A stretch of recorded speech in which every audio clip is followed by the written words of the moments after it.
आपने जितने भी ये शब्द बनाए हैं, किसी को भी डिफाइन करना है, मैं आपको राहुल कह रहा हूं तो आपका नाम राहुल है, तो ये जो र है, ये ह है, ये ल है, ये ऊ है और आ है, ये इंसान ने बनाया है। सिंबल जो लिखते हैं राहुल, तो इंसान ने शब्द बनाया है और इंसान को परमात्मा ने बनाया है।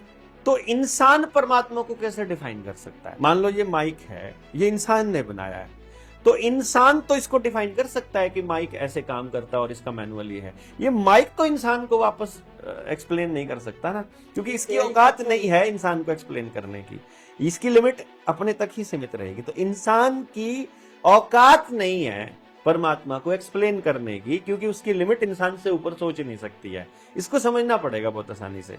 तो जो भी व्यक्ति परमात्मा को एक्सप्लेन करने की बात कर रहा है वो ढोंगी है, एक्सप्लेन किया ही नहीं जा सकता। ये प्योर अनुभव का विषय है, प्योरली अनुभव का विषय है, ये कॉन्शियसनेस का विषय है। तो परमात्मा पे बात नहीं की जा सकती जब तक आप परमात्मा को जानते नहीं हो। और जो परमात्मा को जान लेगा वो बात ही नहीं करेगा, वो तो चुप हो जाएगा। उसको तो सभी मिल गया ना, जिसने परमात्मा से बात कर ली, या जिसने परमात्मा को जान लिया, या जो उससे कनेक्ट हो गया, या जो उससे मिल लिया, फिर उसको दुनिया में और क्या चाहिएगा बताओ?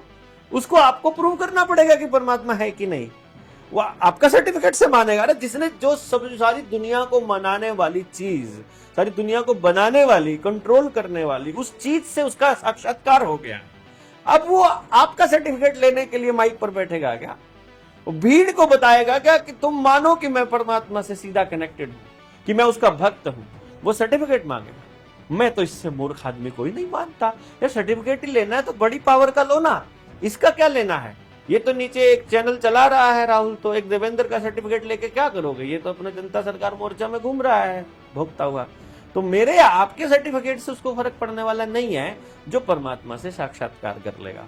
इसलिए जो भी बोल रहा है परमात्मा पर, वो झूठ बोल रहा है, क्योंकि सत्य एक ही होगा। अगर सबकी जबान से निकलने वाली चीज एक नहीं है, मान लीजिए 10 आदमी परमात्मा पर बात कर रहे हैं और 10 के 10 की बात अलग अलग है, तो चांस ये है कि 9 तो 100% गारंटी है कि झूठे हैं, 10 के 10 भी झूठे हो सकते हैं। एक ही सच होगा ना, सच के 9 भाग नहीं हो सकते, सच के 2 हिस्से नहीं हो सकते। आधा सच हो सकता है लेकिन सच एक ही होता है। इसलिए अलग अलग बात करने वाले लोगों में से कोई एक सच हो सकता है, बाकी सारे झूठ हैं। तो इसमें से देख लो कौन से बाबा आपको ठीक लगते हैं, कि कौन सा सच लगता है। अभी जो ना जो भक्ति को मानते हैं